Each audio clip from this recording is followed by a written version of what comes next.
Iran পারমাণবিক অস্ত্র তৈরির উপযোগী মাত্রায় ইউরেনিয়াম সমৃদ্ধ করতে সক্ষম হলে তেহরানে আবারও বোমা হামলার হুমকি ডোনাল্ড ট্রাম্পের। প্রয়োজন হলে আবারও ইরানে হামলা চালানো হবে বলে হুঁশিয়ারি দিয়েছেন মার্কিন প্রেসিডেন্ট। শুক্রবার হোয়াইট হাউসে এক সংবাদ সম্মেলনে তিনি কথা বলেন। এরই মধ্যে তেল আবিব ও যুক্তরাষ্ট্রের হামলায় পারমাণবিক স্থাপনায় কতটা ক্ষতি হয়েছে জানালো তেহরান। যুদ্ধ থামলেও থেমে নেই ইরান ইসরায়েল উত্তেজনা। কূটনৈতিক পর্যায়ে এখনো দুই দেশের মধ্যে চলছে রেষারেষি। এতে যোগ দিয়েছে মার্কিন প্রেসিডেন্ট ডোনাল্ড ট্রাম্পও। এই যুদ্ধের জেরে ইরানের পরমাণু স্থাপনাগুলোতে আন্তর্জাতিক পরিদর্শনের দাবি তুলেছেন প্রেসিডেন্ট ডোনাল্ড ট্রাম্প। পারমাণবিক অস্ত্র তৈরির উপযোগী মাত্রায় ইউরেনিয়াম সমৃদ্ধ করলে যুক্তরাষ্ট্র ইরানে আবারও বোমা হামলা চালাবে।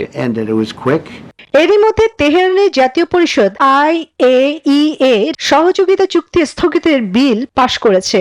একই সাথে ইরানের নিষেধাজ্ঞা প্রত্যাহার তুলে নিয়ে নতুন করে আবার ইরানে বোমা হামলার হুমকি দেন ট্রাম্প। বলেন, ইরান যদি আবার উচ্চমাত্রায় ইউরেনিয়াম সমৃদ্ধ করে তাহলে নতুন করে হামলার প্রশ্নে কোনো দ্বিধা থাকবে না।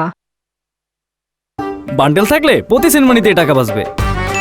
বিকাশ সেনমানি বান্ডেল কিনে জিতুন প্রতি লেনদেনে।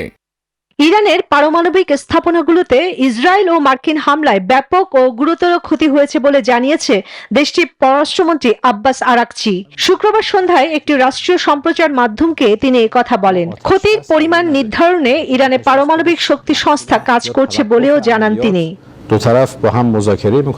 আরাকচির এমন মন্তব্যের কয়েক ঘন্টা আগে ইরানের সর্বোচ্চ নেতা আয়াতুল্লাহ আলী খামেনি বলেছিলেন, হামলায় ইরানের পারমাণবিক কর্মসূচি বিঘ্নিত করতে পারেনি। এছাড়া ভবিষ্যতে যে কোনো মার্কিন আক্রমণের জবাবে মধ্যপ্রাচ্য যুক্তরাষ্ট্রের সামরিক ঘাঁটিতে হামলা চালিয়ে দেবে তেহরান। চন্দ্রা, নিউজ 24।